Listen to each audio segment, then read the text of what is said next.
what we're capable of any given week. It's just hard to string those types of runs together being a small team. But, when we hit on it and we execute a race, I think we could be, a top, a respectable team each and every week. And that's why ultimately I decided to do it. You're usually not at the front closing laps. Well, I mean, you said it. I heard you say it on TV. I mean, did you do about as well as you think you could with those kinds of guys behind you? I mean, you're not usually. Yeah, I mean, I pulled some things I learned from Daytona last July or last September when I was in second.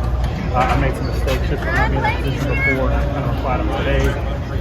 Understanding when guys are dragging back, how to make runs, where to be, when to be there. And I thought I found myself in the right spot at the right time. If I could have got to the right rear of the 9. I thought I could have grabbed some help. Who knows? I'll watch it back probably 100 times, and I'll replay it 100 times in my head on the way back on the plane. But I don't think I'd change anything right now. So I was going for it. I was not content with there's a little bit of a Chevy Alliance and a little tender help here and there, but I didn't come here to be a good friend. Did you feel like you sent a message about how good driver you are? It's up to you guys to tell the story of how good a driver I am.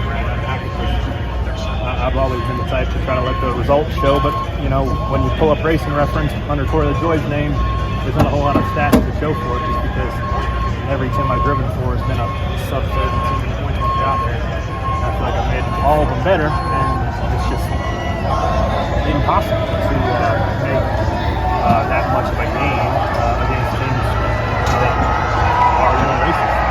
But that's why runs like these make it feel so good, and hopefully it pumps the guys up in the shop. Those guys work their fingers to the bone. It just sucks, but I wouldn't have changed a thing. And I'm actually more content seeing the 7 and 21st slotted up than I would have been second or third if it wouldn't have worked out for that many people. It would have been paid way better, but as well. What's fair and foul in the last lap? Oh, everything's fair. Everything's fair. You gotta win the race. It's, especially how much weight's on it, how much money's involved in it. The paycheck I got for finishing 5th through the first race is one reason why I wasn't content to run 5th. It doesn't pay enough to run 5th. You gotta win the race. So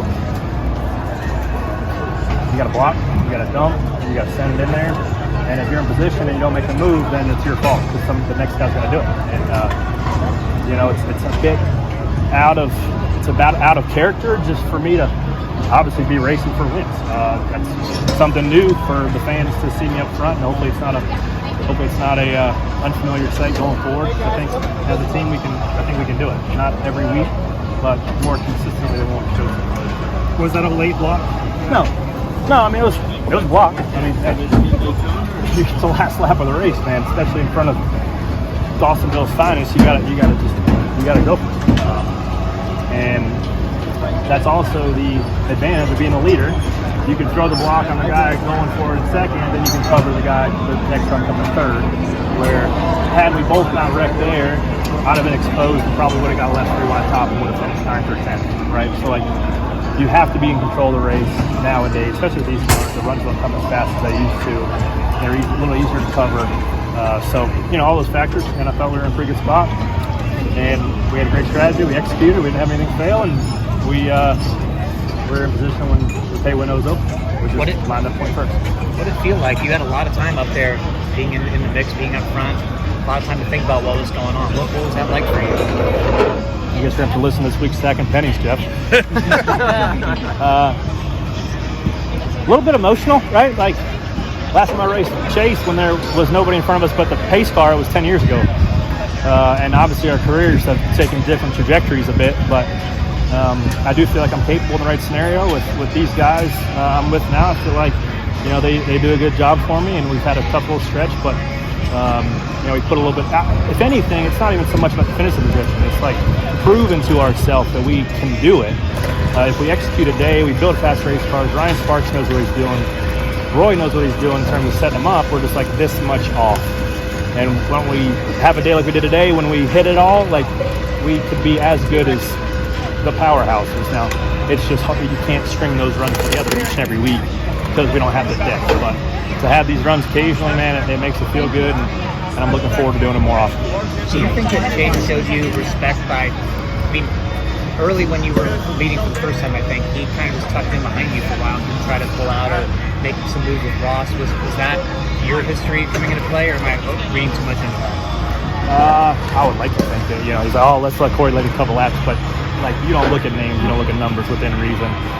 You might look at OEMs and make a decision one or the other, but at that point of the race, the top was formed. There wasn't really 2 lanes going, so if he'd have went to the bottom and I covered it and nobody went with him, he'd have lost all the track position. So it was like track position was key, and you just had to be content to ride and let the other guys try to make the bottoms work. And that's why, you know, when you're in those first 2 rows on the restarts, like that's the only place you can win from when the pay window's open. You will not see somebody jam the middle and pass 6-7 guys on the last 2 laps. It's not happening because spotters are too good, drivers are too good, and the cars don't make those runs. So you have to be in those first couple. But yeah, I don't think Chase was giving me some confidence booster to lead laps. I don't think that was the case. So you're obviously a big fan of New Atlanta after what you've done this year. Oh, I love the repave. I don't know if I finished better than like 21st here ever before that. So, you know, I like the challenge. Obviously, it's a bit of an equalizer. You know, it's people can discredit what we did today all they want. I mean, and you know, I know enough about the narrative. You can say, oh, it's just a speedway, it's just that. Well, there was 35 other guys that had the same opportunity to put themselves in positions at the end of it that we did, right? So, and there's, you know, the guy that runs 6th is trying no less hard than the guy running 1st or the guy running 25th, right? It's just playing chess with cars. Now, you're not dancing with the pedals and you're not hanging it out and you're not trying to find every morsel of grip, but there is some art to it in a way, I would say. Does this give you confidence for Daytona? You have pretty much one more shot at it? Yeah. I mean, we ran good. We were second coming to the white flag there last year, and I definitely was a rookie in that situation. I had to run into 3 coming to the white flag to take it. I was content to push, and runs were just so hard to come by at the end, and that's why I had to take the 1 and 1. Right? I could have picked the 9 up, and probably could have pushed around and run second, but I told myself on Tuesday that I'm not coming here to run second. So yeah, going to Daytona. We're not using that car. That one's going to the junkyards. But I'm sure those guys, they'll have the thing built and handling well, and then we're going to have another solid game plan and execute today, and hopefully we're in the top 2-3 rows in the pay window.